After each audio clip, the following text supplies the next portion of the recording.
Hello student, good morning, good afternoon, good evening और good night when are you watching me.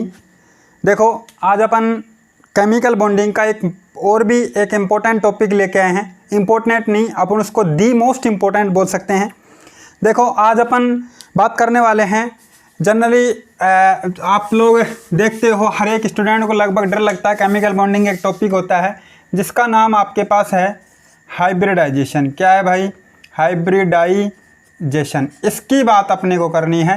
Hybridisation होता क्या है, क्या क्या इसके रूल्स होते हैं कैलकुलेट करने के, इन सब की बात अपने को करनी है। देखो जी, हाइब्रिडाइजेशन को लेके हर एक स्टूडेंट के मन में एक शंका होती है कि आप लोग जनरली 11th क्लास से लेके, छोटी क्लास से लेके आज तक अपने के जनरल फार्मूला रट के और उसे कैलकुलेट करते आते हो, लेकिन उस फार्मूले की अगर बात की जाए तो फार्मूला हर जगह अप्लाई नहीं होता है। या आप सब जानते हो, कई बार एक फार्मूला अप्लाई करते हैं, उसका आंसर आता ही नहीं है, या फ्रैक्शन में आ जाता है, या फ्रैक्शन में भी नहीं आता तो कई बार आंसर उसका होना कुछ चाहिए और आपके पास आंसर कुछ निकल के आ जाता है। That's it. इन सभी प्रॉब्लम्स का सॉल्यूशन लेकर आज अपन आए हैं और आज इस सभी प्रकार की सॉल्यूशन जो हाइब्रिडाइजेशन से रिलेटेड होती हैं उन सब को सोल्व करेंगे।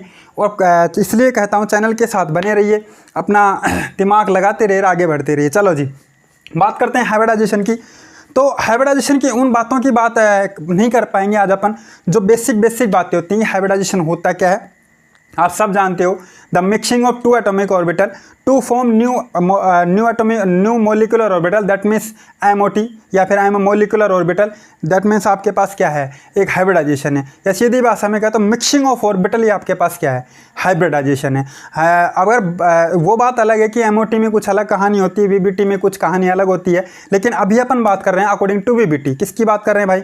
According to VBT। अगर अकॉर्डिंग टू VBT बात की जाए तो इसकी कहानी कुछ अलग मिलेगी और MOT के अकॉर्डिंग कहानी कुछ आपको अलग मिलेगी।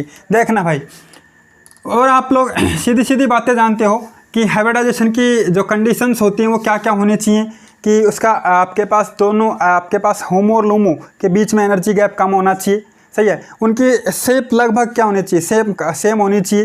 यानी बहुत सारी कंडीशंस हैं जो आप छोटी क्लास में पढ़ चुके हैं। आज अपन उनकी बात नहीं करेंगे। अपन को तो उस समस्या से निदान पाना है कि जब कैलकुलेट करते हैं आपके पास, तो उस कैलकुलेशन में जो गलतियां होती हैं और उन गलतियों से क्या क्या परेशानी आती हैं, उन परेशानियों को सोल्व करने के लिए आज अपन लेके आए हैं हाइब्रिडाइजेशन का टॉपिक।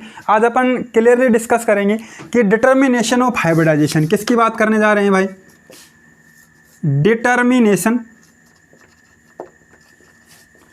Determination of hybridisation.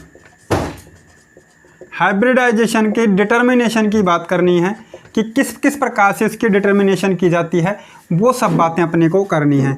ध्यान रखना भाई, जब भी दुनिया में हाइब्रिडाइजेशन कैलकुलेट किया जाता है, जब भी दुनिया में आपके पास हाइब्रिडाइजेशन को कैलकुलेट किया जाएगा तो इसकी जनरली 3 मेथड से कैलकुलेट किया जाता है भाई। कितने मेथड से कैलकुलेट किया जाता है? 3 मेथड से।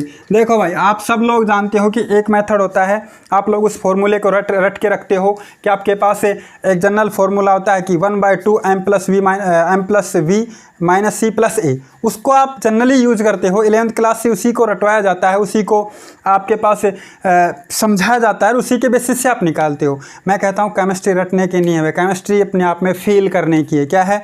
फील करो और मजे लो भाई। केमिस्ट्री को अगर फील करके पढ़ोगे तो आराम से फीलिंग आएगी और हर चीज़ें आपको आसानी से समझ में आएगी। लेकिन आपके माइंड में अगर रटने की कोशिश की तो माइंड में एक साइकोलॉजी अलग बनेगी और आप लोग उसको क्वेश्चंस को अप्रोच भी अच्छे से नहीं कर पाओगे। देखो जी, सबसे पहली बात अगर बात की जाए इसके बेसिस से, सबसे पहला मेथड होता है एब्सोल्यूट मेथड। कौन सा होता है भाई?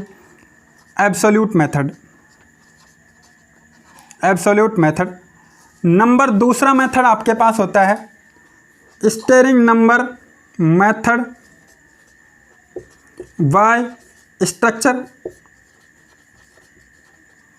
और तीसरा मेथड आपके पास होता है, जनरली बात की जाए कि steering number method by formula. ये 3 मेथड होते हैं। इन 3 मेथड को आपने लगा डाला तो लाइफ जिंगल आला। क्या हो जाएगी भाई? लाइफ आपकी जिंगल, यानी आपके पास लाइफ में हाइब्रिडाइजेशन से रिलेटेड कोई समस्याएं आपको नहीं आएंगी। किसी भी प्रकार का मॉलिक्यूल आपको दे दिया जाए और आप आसानी से उसका हाइब्रिडाइजेशन निकाल सकते हो। ये 3 मेथड आपके पास आपको अच्छे से एनालिसिस करने हैं और पढ़ने हैं। देखो जी, बात करूँ इस फर्स्ट वाले मेथड की, तो ये जो मेथड आपके पास जनरली बात की जाए तो ये आपके पास करेक्ट मेथड है। सब तीनों में सबसे अच्छा करेक्ट मेथड कौन सा है? Absolute method. और ये आपके पास एग्जैक्ट मेथड है। क्या है? Exact method. इस मेथड के द्वारा अपन किसी भी मॉलिक्यूल का हाइब्रिडाइजेशन एग्जैक्ट ज्ञात कर सकते हैं। बोले तो आपके पास आसानी से इसका हाइब्रिडाइजेशन ज्ञात किया जा सकता है करेक्ट वे में और एग्जैक्ट वे में। अब बात कहोगे सर ये दो वाले, इन दो की अगर मैं बात करता हूँ तो ये जो मेथड हैं आपके पास नॉट एग्जैक्ट, क्या नहीं है? एग्जैक्ट नहीं है। कहने का मतलब ये मेथड आपके पास एग्जैक्ट है, करेक्ट है, लेकिन ये आपके पास एग्जैक्ट नहीं है, लेकिन फिर भी हमारे पास क्या है? यूजफुल है भाई। क्या है? बड़ा यूजफुल है। बड़ा ध्यान रखने वाली बात है। यूजफुल क्यों है? क्योंकि इनकी जो वैल्यूज आती हैं वो आपके पास बहुत इम्पोर्टेंट रोल अदा करते हैं हाइब्रिडाइजेशन निकालने में। ये इससे आप एग्जैक्ट निकाल सकते हो। ये एग्जैक्ट नहीं है लेकिन फिर भी अपने पास क्या है? यूजफुल है। कैसे यूजफुल है आइए देखते हैं। 1 बाय 1 तीनों मेथड्स की बात करते हैं कि क्या क्या तीनों मेथड्स होते हैं जिनके थ्रू अपन हाइब्रिडाइजेशन को निकाल सकते हैं। और तीनों मेथड्स में आपके पास कोई समस्या आई, प्रॉब्लम क्रिएट हुई होगी जिसकी वजह से 3 मेथड को निकालना पड़ा था। पहले मेथड आपके पास जब ज्ञात किया गया तो उसमें कुछ ना कुछ प्रॉब्लम होगी, उसी प्रकार से सेकेंड में होगी, फिर इसके बाद थर्ड मेथड आया है। देखो जी, मेथड नंबर फर्स्ट की अपने को बात करनी है। कौन सा था? Absolute method. समझने की कोशिश करना भाई, बड़े ध्यान से समझना है, एक एक बात बड़ी इंपॉर्टेंट है।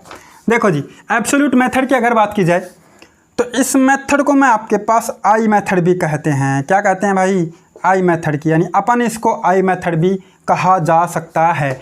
आई मेथड कहने का मतलब जहाँ पर आपके पास आई की वैल्यू आएगी उस आई की वैल्यू आपके पास यहाँ पावर में SP की पावर या SP3D की पावर आई, ये लगा दो और आप लोग फाइंड आउट कर लो हाइब्रिडाइजेशन।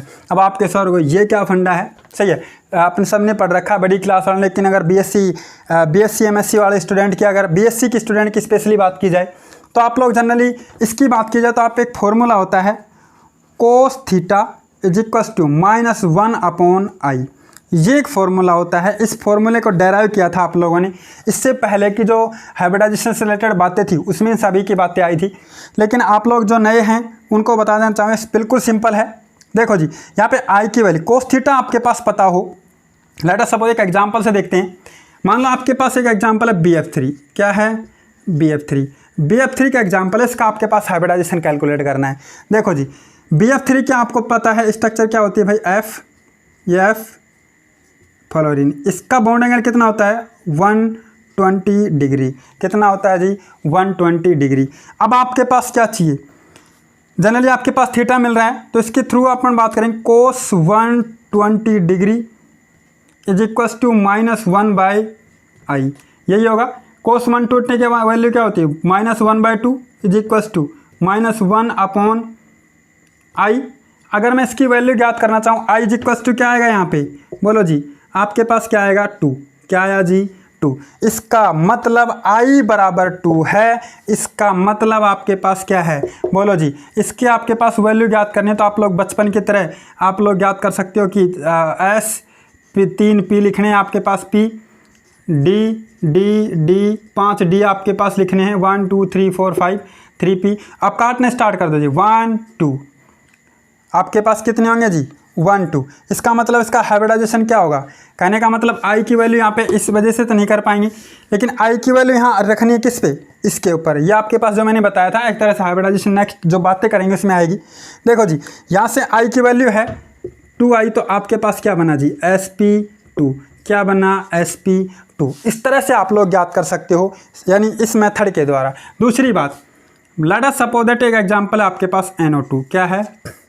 NO2। समझने की कोशिश करना, इस एग्जांपल से आपके पिक्चर और भी क्लियर हो जाएगी। देखना भाई, ये आपके पास डबल बॉन्ड, ये आपके पास O, इस तरह की कहानी है। अब इसका आपके पास निकालना है तो इसका जो बॉन्ड एंगल होता है वो 135 डिग्री होता है। कितना होता है? 135। अगर इसकी बात करेंगे तो जनरली इसको अप्लाई करेंगे तो क्या आएगा जी? बोलो भाई, cos 135 degree is equal to -1/i, यही होगा। समझने की कोशिश करना है।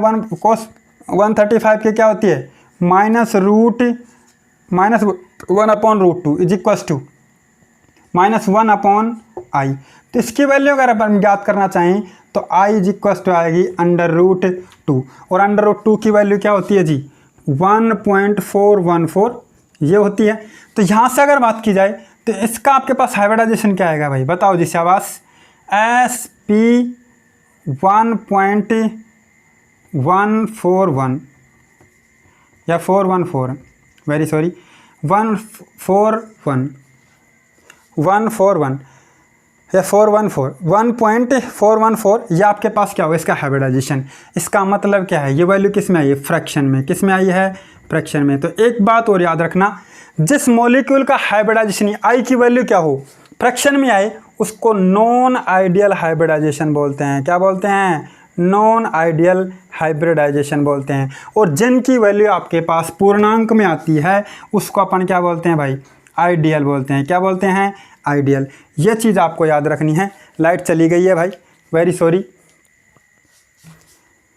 इसके बाद नेक्स्ट बातें करेंगे अगली क्लास में, जो आप लोगों को पढ़नी है नेक्स्ट लेक्चर के अंदर। तब तक के लिए धन्यवाद।